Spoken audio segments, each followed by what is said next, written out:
Okay, welcome everyone. My name is Mike Hockley, and I am the co-chair of the Overland Park Chamber of Commerce's Public Policy and Advocacy Committee. I'd like to welcome you to the Johnson County Public Policy Council's candidate forum for Kansas Senate District 7.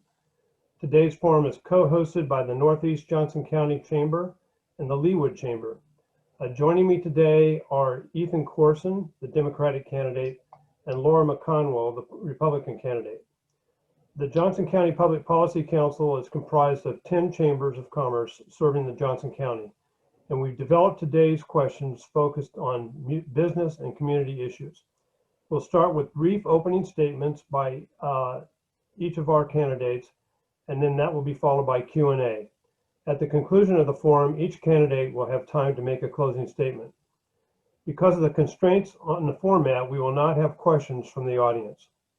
So we will alternate which candidate answers first, and before we went live, we conducted a coin toss to see who would start. Laura won the coin toss, so I'll ask Laura to start with her opening statement. Well, good afternoon. Thanks for joining us. I'm Laura McConwell, and I'm the Republican candidate for Kansas State Senate.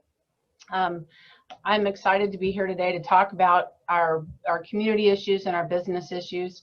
I was the mayor of Mission for 12 years, and as a result, I am used to working with the businesses, with community stakeholders, with residents in fashioning good tax policy and planning policies for communities and advocating for those that I represent. I also understand that as a state senator, that I will be working closely with the mayors, with the city councils, with the chambers, with the school districts, with all the different entities that represent those that are contained in Senate District 7 as we move forward to create a new type of state policy. So thanks for having me here today. Thank you, Laura. And now let me turn to Ethan for his opening statement. I want to thank the Johnson County Public Policy Council for putting on this forum. I'm Ethan Corson, running for the Kansas Senate in Senate District 7. I'm a licensed attorney in Kansas, Missouri, and the District of Columbia. And as an attorney, I fought against Chris Kobach-style voter suppression laws. I also served in 2 senior leadership positions at the U.S. Department of Commerce, where we worked tirelessly to build an economy that works for everyone. I was a fellow at the Robert Dole Institute of Politics at the University of Kansas, where I worked with the Kansas leaders of tomorrow. And as executive director of the Kansas Democratic Party, I led our party's effort to finally slam the door on the failed Brownback-Kobach era and elect leaders like Governor Kelly and Congresswoman Davids, both of whom are supporting our campaign.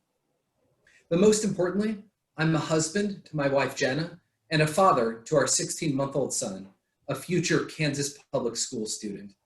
I attended Shawnee Mission schools, and the education I received there was transformative.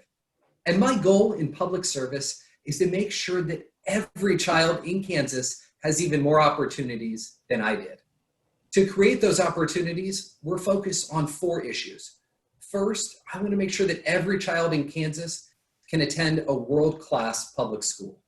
Second, I want to make sure that more Kansans have access to quality, affordable healthcare. That means Medicaid expansion. Third, we need to support our businesses through this pandemic. And finally, we need a science-based approach to combating COVID-19. My legal experience will help me make voting in Kansas more secure and accessible. My economic development experience has taught me what it will take to rebuild our economy. And as someone raising a family in our community, I understand the importance that our community places on public education and quality, affordable healthcare. Thank you. All right, thank you, Ethan. Now we'll begin with a series of questions, and we'll start with Ethan, since he just he went second on the opening statement. So as a candidate, Ethan, what are your top 3 policy issues? I think you might have told us your top 4 just now. But, Yeah, I went one deeper, but no, my top 3 are first, making sure that every child in Kansas has access to a world-class public education. The schools that I went to in Shawnee Mission and the education I received opened for me doors that I never could have imagined were possible. and we now have a 16-month-old son who is a future Shawnee Mission Public School student. And I want to make sure that his generation has even more opportunities than I did. That means fully funding our schools every single year, including special education. And that also means helping Governor Kelly create the best early childhood education system in the country. We have to make sure that more Kansans have access to quality, affordable healthcare. That's why my second priority is expanding Medicaid. And we also have to make sure that we protect coverage for Kansans with pre-existing conditions. And finally, we need a science-based approach to combating COVID-19. We should be listening to medical professionals and ignoring political agendas. This is a time we need to put politics aside and work together to contain this virus so we can fully open our schools and businesses safely. Thank you, Ethan. Laura, as a candidate, what are your top 3 priorities? So my top 3 priorities are education, and that's whether it's early childhood, K through 12, or our higher ed. It is our economy and our jobs, and with the infrastructure and local control. So going back with those, so it's very important. The only constitutionally required thing that we have in the state are we have to have a balanced budget, and we have to fund education. And so we need to make sure that we're able to do that. We have that responsibility to our students and also with our early childhood children. The economy is extremely important. Right now, we've been sort of playing catch up, and we've been playing reactive to what's been going on with the pandemic. I believe in the legislature and working with the governor that we need to come up with a plan that's proactive. This virus and pandemic is not going away anytime soon. And what I've been hearing on the doors is people want their kids to be able to be back into school. So we need to come up with some safe protocols to be able to do that. There are a number of businesses in this state and in our region who have been able to successfully continue to operate and also be safe at the same time, because we're not going to be able to isolate it away or quarantine it away. We need to figure out how we're going to move forward. And then I'm a big proponent of local control, because I believe government closest to the people is the best, and cities and counties are the ones that are generators of those jobs, and people move to our community because of our good schools and to have good jobs. Okay, thank you. All right, our next question will be right back at you, Laura. Okay. How would you propose to balance the state budget? And what specific budget cuts would you support, and what revenue enhancements would you consider, if any? Well, okay, so that's a pretty big question. Yes, it is. It is. So a couple of different things, and looking at this at the surveys, we will be getting some assistance from the federal government. So I'm not sure that our budget situation is going to be quite as dire as we thought before. I don't support increasing our taxes on people who are out of jobs and businesses who revenues have had sharp decline just because the state has had sharp declines. We're going to have to figure out how to do things a little bit smarter. And talking with some teachers that live in our area, particularly at the high school level, I think there are some new and innovative ways that we can provide some education that may be able to help us get what I would call sort of more bang for our buck. What we're going to cut, I want to wait and see what the budget looks like, because we really can't cut schools. We need to be taking care of our most vulnerable. Those are important things, and if we stop taking care of our infrastructure, man, that's going to, having been a mayor of Mission in a community that did not take care of its infrastructure, that just kicks that can down the road. So I can't tell you what I would cut, because we're going to need to see, but those would be priorities that I don't think would see cuts, or that I wouldn't vote for. Thank you, Laura. Now it's back to you, Ethan. How would you propose to balance the state budget? And what specific budget cuts would you support? And what revenue enhancements would you consider, if any? Well, one of the things that we have to do in this process is that we absolutely cannot go back to the slash and burn budgeting of the Brownback era. And we cannot attempt to balance our state budget on the back of public education and on the back of vital social services for the Kansans who most rely on those. What we need to do is a couple of things. We need to implement Governor Kelly's proposal to save $264 million by delaying a payment to the State Pool Money Investment Board, which manages idle funds for state agencies. The legislature took out a $317 million interest-free loan in 2017. This would extend the amount of time the state would take to repay the loan. Second thing we need to do is we need to restructure payments to our public employee retirement system. So we'd be making those payments over 25 years instead of 15 years. This would free up $220 million a year in the state budget while still meeting all of our obligations to current and future retirees. And the third thing we need to do is we need to look at special interest loopholes in our tax code. And if they're not stimulating the economy, if they're not driving economic growth, if they're not creating jobs, we should remove them. All right, thank you. Okay, Ethan, now we'll come right back to you. What would you do to grow and develop the state's workforce? This is something that I really worked on closely at the U.S. Department of Commerce, and I plan on being on the Senate Commerce Committee when I'm elected senator. And a couple of things. I think first we need to fund and support rigorous STEM programs in our public schools and prepare students for careers in STEM. It's an area that is much more important than when I was in school 20 years ago. So we need to be preparing folks to step into those jobs. Second is we absolutely have to make sure that higher education is affordable and accessible to every qualified student. Third thing we need to do is we have a really vibrant community college system, and we need to make sure that we're focused on making that not just a place where 18-year-olds can go and get credits before they go on to get a bachelor's degree, but to make our community colleges places where folks with experience in the workforce can go and get a certificate, a degree, or some specialized training that will enable them to take the next step in their career. Fourth thing we need to do is enhance what we're doing on apprenticeship programs. If we're really smart about our state's economic development strategy, there are great opportunities in areas like advanced manufacturing that would benefit from having really strong apprenticeship programs.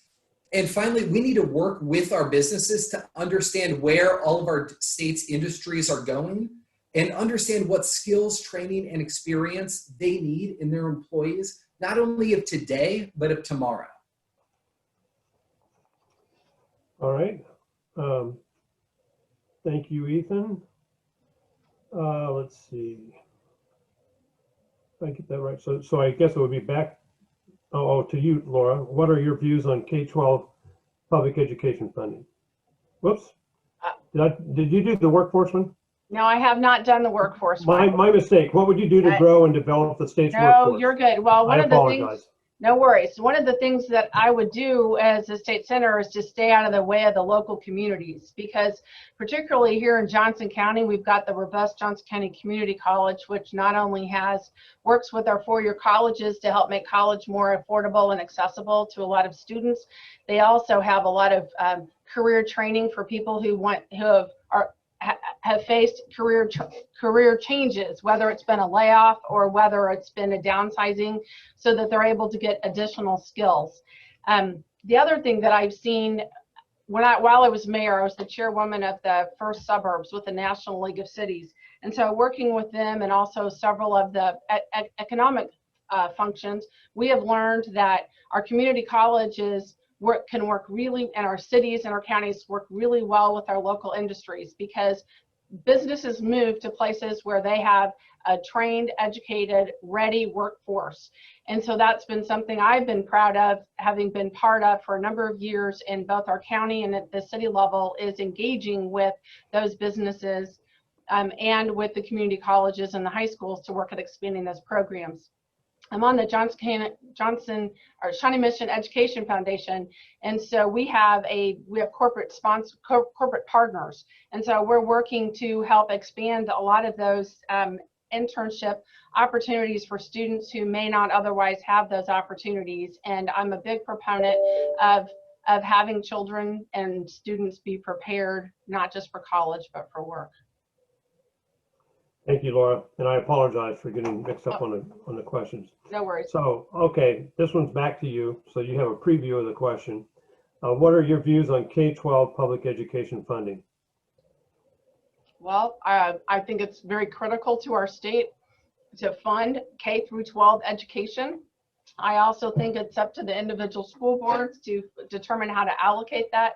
I can speak to Shawnee Mission School District the best in that about 85% of their budget is on their staff, on the support, on people, on the teachers, both with their salaries and their benefits. And it's absolutely critical. We cannot cut funding to them if they're going to be able to continue to pay some type of a competitive wage and benefits to their teachers. I'm sorry, that just distracts me having that minute right there. And so I think it's absolutely critical. STEM is very important, and those are things that have focuses in our schools right now. But we can't leave out the kids who may want to be skilled workers. They may want to be an electrician. They may want to be a plumber. They may want to be a carpenter. We have huge voids coming up in this country on skilled labor and also in our community. And so those are awesome jobs for our students to be able to have. And so I think K through 12 funding is absolutely critical. And it's what's constitutionally required in the state of Kansas. Of anything that we do, that is. Thank you, Laura. And Ethan, what are your views on K-12 public education funding? Supporting public education is what motivated me to get in the race. My vision is a Kansas where every single child has the opportunity to attend a world-class public school. This is why I worked so hard to elect Governor Kelly, who has been an education governor. We've made a lot of progress under Governor Kelly's leadership. It was so important to finally end the decade-long cycle of litigation over education funding. And I was really happy to see that the most recent budget had a $117.5 million increase in state general fund aid in the most recent budget. I would like to see full funding for special education. I want to work with Governor Kelly to establish the best and most robust early childhood education system in the country. And frankly, this is a big difference between Laura and I. The fact is that Laura was a strong and vocal supporter of Governor Brownback. During his gubernatorial campaign, Laura appeared in television commercials for Governor Brownback and looked right into the camera and said she supports Sam Brownback because, quote, he understands the importance of education. Well, look, I don't think Sam Brownback does understand the importance of education. I think he was the worst governor in the history of our state when it comes to education. That's why in 2014, while Laura was being appointed to the Racing and Gaming Commission by Governor Brownback, I was working against him. It's why when I was executive director of the Kansas Democratic Party, I put everything we had into ending that failed era of leadership and electing a pro-public education governor. Right, thank you, Ethan. This question will come right back to you. What types of economic development policies will you support to encourage job growth and business expansion in Kansas? If you want me to read it again, I will. No, sorry, I think I muted myself there. I apologize. On job growth, I think there are 4 big things that we need to do. The first is having world-class public schools. It is the single best investment we can make when it comes to economic development. Businesses are simply not going to expand in places that don't have highly trained, highly skilled workforces. So that means world-class K-12, and that means affordable and accessible higher education to anybody who wants it.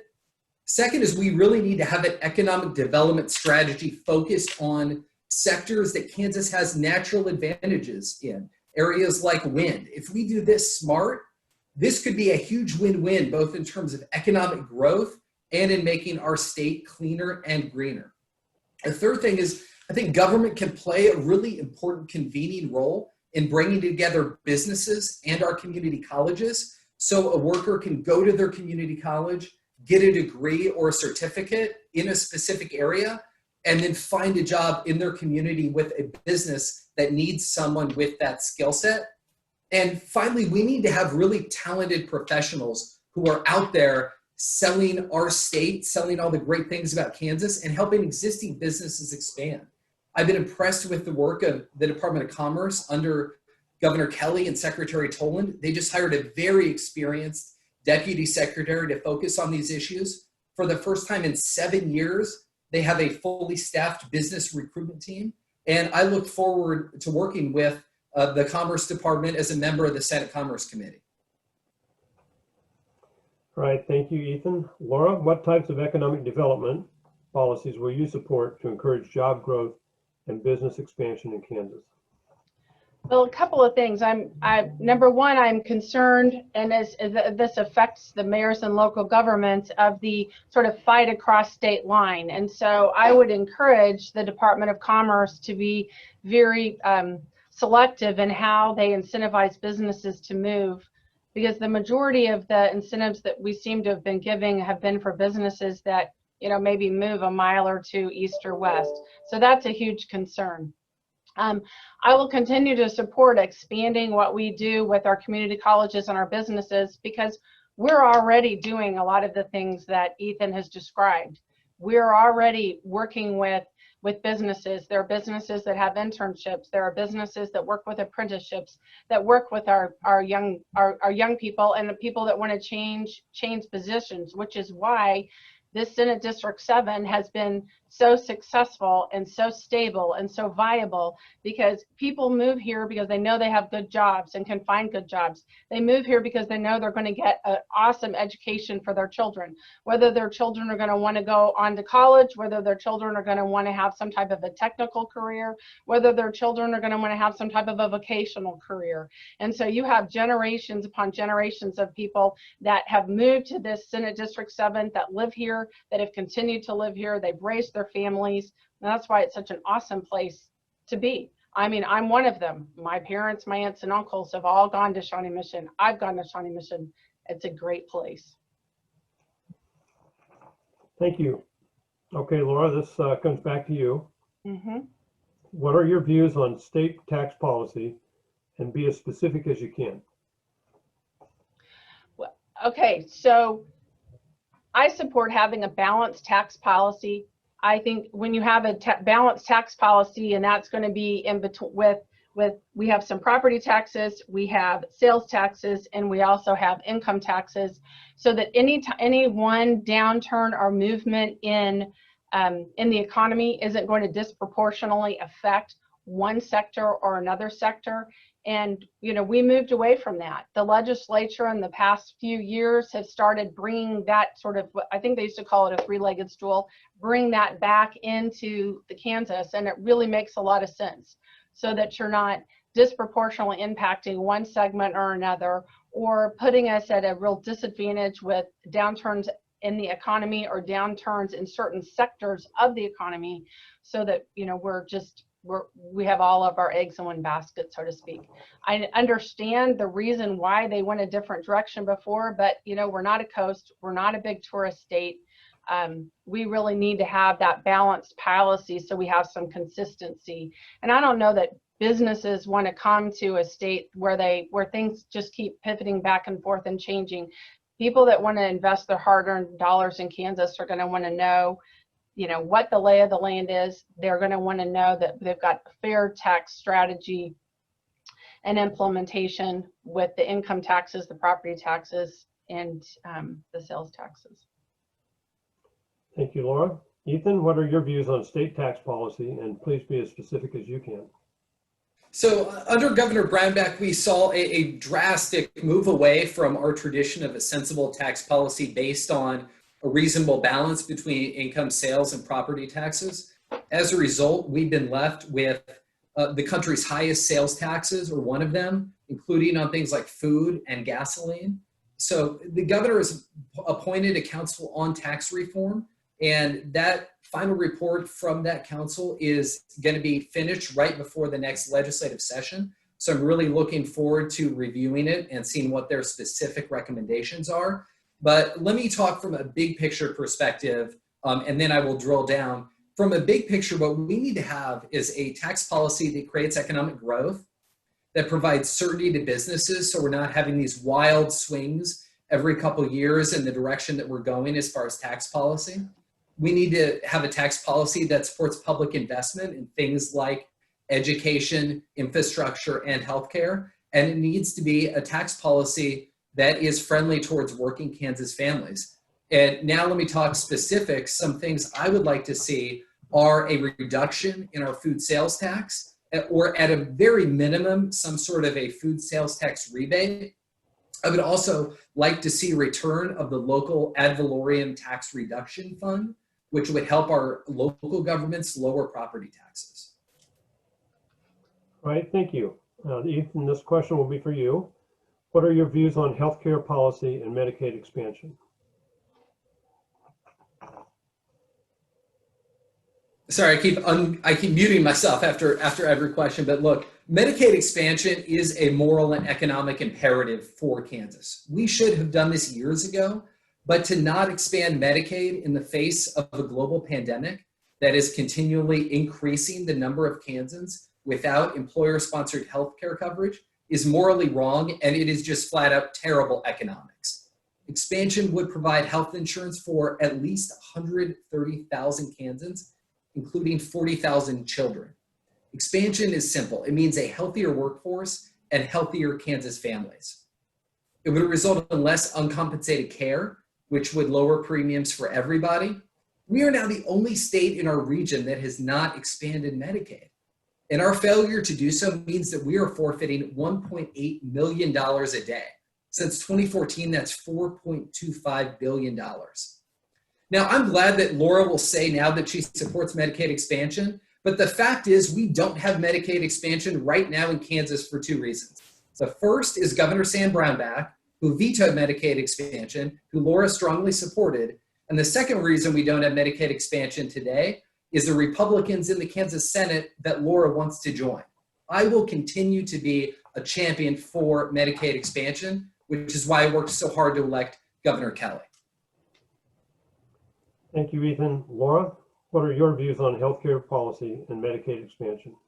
Well, the bipartisan plan that was crafted by Governor Kelly and the Senate Majority Leader Jim Denning is a policy that I could support and get behind. It's something that expands those that are available while keeping it income neutral, because we have to get, there are people who need to be on it. The fact of the matter with COVID right now, and with so many people losing their jobs and that are on unemployment, there are more and more people that actually have been qualifying. So it's sort of been artificial. It is non-legislatively been expanding those that are on it right now. One of the reasons it needs to be expanded is because it helps a lot of the families and the children that are in school and that are struggling, because it's really difficult for a child who's from a low-income family or I would say a border income family, because that's really what we're talking about, being able to pay attention if they're not able to get some of the medical treatment that they need or the mental health treatments that they need at home. Their parents need that support. Those children need that support. I guess I will at this point address Governor Brownback. Yeah, the first time that he ran, I did support him, as did a number of other mayors, because there were a lot of things he promised us in correcting a formula that really impacted our schools here in Johnson County. And he didn't deliver. And so I did not support him his second go around, as Ethan knows. Yes, I was also appointed to the Racing and Gaming Commission, which was a bipartisan commission chaired by Dennis McKinney, who's a Democrat. So there you go. I work with everybody. All right, thank you, Laura. This one will come right back to you. Okay. What do you believe most distinguishes you from your opponent in this race? What most distinguishes me is that I have been an elected official. Well, let me back up. I'm homegrown. I'm from here. I've gone to school here. Other than being away for college for several years, this is where I've been. This is where I've raised my family. This is where I was raised. My cousins are raised. My family was raised. So I think that is a huge differentiation. I will be here in the long haul because I care about the community. I care about the individuals in it. And I know I represent everyone. Having been a mayor and an elected official for 12 years, I know that I represent people that voted for me, people that didn't vote for me, people that didn't even vote. I know that I represent everyone. I'm also a small business owner. I have a law practice, being an attorney. I have been here. I have practiced in the Mission area in the Senate District for a number of years, and understanding those feet on the street, working with real people, real individuals, and real small business is something that absolutely separates me. And then I have a track record of having worked with Republicans and Democrats. When you look at the stormwater policy we created in Mission, we worked with our legislative delegations, whether it was federal or state or local, and that's a cross section of Democrats and Republicans that we had to work and bring together to fashion and come up with policies that were going to work to help address a number of issues in the city of Mission. So I have a real track record, I have experience, and I'm going to be here. Thank you, Laura. Ethan, what do you think most distinguishes you from your opponent? Well, as I mentioned, when you look at public education, I think the record is clear. Laura was a big supporter of Sam Brownback and his views on education. I think they were wrong, and that's why I've worked so hard to elect candidates who support public education. And it's frankly why I'm the only candidate in the race who is supported by both the Kansas National Education Association and Education First Shawnee Mission. When it comes to understanding how to create economic growth and rebuilding the Kansas economy, I was part of a senior leadership team at the U.S. Department of Commerce that worked to build an economy that worked for everyone. As mayor, Laura imposed an unconstitutional driveway tax on her residents, and Laura is also responsible for the failed redevelopment of Mission Mall. On healthcare, I've been very clear where I stand on Medicaid expansion and wanting to get that across the line. If Laura was elected, the first thing she would do before she was even sworn in is vote for a Senate majority leader who is going to be against Medicaid expansion, because that has been the position of Senate Republicans. And so I think those are the big areas. If you look at, Laura talks a lot about being an elected official and being involved in the community. The reality is I have 31 current local elected officials who have publicly endorsed my campaign, and not a single current elected official has endorsed Laura. So it's very clear who the elected officials in our community think will do the best job of being their advocate in Topeka. Okay, Ethan, this one will go to you. And this is our last question, and then after this, we'll be doing our closing statements. The pandemic has hit many Kansans and many Kansas businesses very hard. What should the role of the state legislature be in dealing with this pandemic? Well, the first thing we need to do is we need to take a science-based, not a politically based response to this. So we need to be listening to medical experts and people in the scientific community as to how we can best respond to this. The second thing we need to do is we need to continue to support the Department of Labor and make sure that they're able to quickly process unemployment claims and get those benefits into the hands of Kansans who qualify for them. The folks there are working incredibly hard under tremendous pressure, but what we've seen is because of dramatic underfunding and the real starvation of government at the state level, that there was just not the infrastructure from an IT perspective to handle the influx of claims that we saw. So we need to get that fixed so we can get that support to working families. And finally, we need to continue the innovative thinking that I've been impressed that we've seen so far out of our State Department of Commerce as far as supporting businesses, so those businesses can stay open, keep folks employed, and keep paychecks coming. A lot of this involves making sure that these businesses have access to the credit that they need in trying to help them get low or no interest loans. All right, thank you, Ethan. Laura, this will be your last question. The pandemic has hit many Kansans and many Kansas businesses very hard. What should be the role of the state legislature in dealing with the pandemic? We need to be proactive as opposed to reactive, and we need to determine what's going to be the best way to keep our business and economies open and getting kids back to school, which is what I keep hearing at the doors for our state and our community. And I think that can easily be done. We have a number of best practices by our businesses.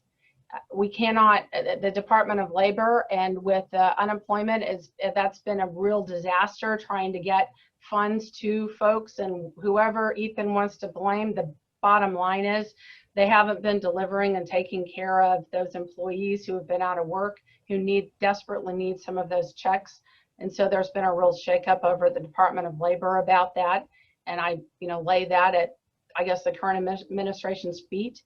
I also have real concerns being an attorney. I work with a lot of businesses who are small and they don't qualify for EIDL or PPP and they can't get unemployment, and yet they were told they couldn't work. So shutting down our economy is really not a good example. This virus is not going away anytime soon. And yes, we're going to pay attention to what the science is. And as every day goes by, the doctors and the public health officials learned more. And at the beginning, absolutely, they were probably, what they said needed to go because we didn't know what we were dealing with. But now we need to not only be working with those public health officials, we need to be still working with the doctors. We need to be working with the educators in our business community and determining what are going to be our best practices for us all to move forward. All right, thank you, Laura. And we're going to wrap up today's forum with closing statements. Ethan, let's start with you. Well, I want to thank the Johnson County Public Policy Council for organizing this forum. When we started this campaign, we promised to run a grassroots, community-focused campaign. Nearly a year later, I can say that that's exactly what we've done. And the thing that I am most proud of is how many incredible community leaders and organizations have heard our campaign's message and joined our cause. I will follow the example of Senator Barbara Boyer and put partisan politics aside to do what is best for our district, which is why Senator Boyer is supporting my campaign. I will work to have Medicaid expansion and a science-based approach to COVID-19, which is why Governor Kelly is supporting our campaign. I will work to make sure that every child in Kansas has access to a world-class public education, which is why I'm the only candidate supported by both the Kansas National Education Association and Education First Shawnee Mission.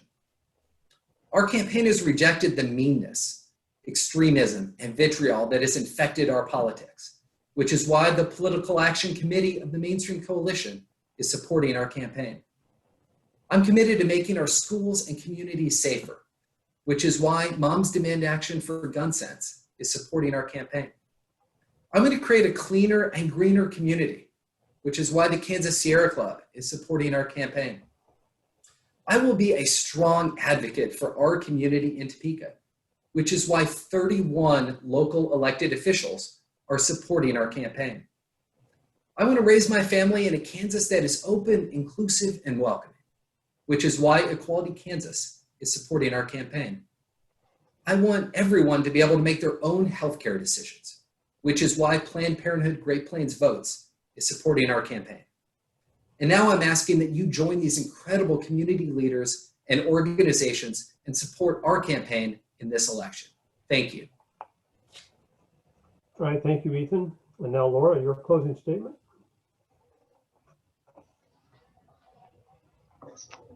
Being a state senator is about more than working with a variety of special interest groups. It's about actually being the feet on the street and the voice and the representation of a variety of those that are in your community. It's about, hearing about the person who's lost their job, or talking to the person who lives on a fixed income on things that they need and tax relief that they have. It's about talking to the small business owner or the person who's an employee that wants to move out and create a new business. Those are the things that state senators do. You connect. You don't create laws just to create laws. You work with the other governmental entities and your stakeholders and those that you represent to create a brighter, better future. We've got a fantastic District 7. We're composed of 10 very, very different and unique communities, and each are very, very proud of what those communities are. And I would be a voice for all of those folks. I support a number of those of causes that Ethan does as well. And no, I don't have all of the endorsements that Ethan has, nor did a number of them ever send me their questionnaires. But I can tell you this, I work hard, I listen to people. We don't have to agree, and I'm okay with that. But having people challenge me, having people have those open and communications are what make us have better legislation at the end of the day. And I would assure you that if elected, I would represent you to the fullest. I would be there to be your voice in Topeka. I would listen to what small businesses have to do and have to say, because when I was in Mission, you know, we have a majority of small business owners, all of whom I have a good relationship. So I ask for your vote on November 3rd. Thank you, Laura, and thank you again to both of you. That concludes today's forum for Kansas District 7, or Kansas Senate District 7, featuring Ethan Corson and Laura McConwell. I'd like to thank everyone for joining us today and to remind you that today's forum has been recorded and it will be posted on the Policy Council's website, www.votejoco.com. Advanced voting by mail begins on October 14th, and advanced in-person voting begins on October 19th, with Election Day on November 3rd. I hope you all will vote. Thanks for joining us and have a great day. Thanks, Mike. Thanks, Kevin. Deb, Thank you. Celia. Bye, Ethan.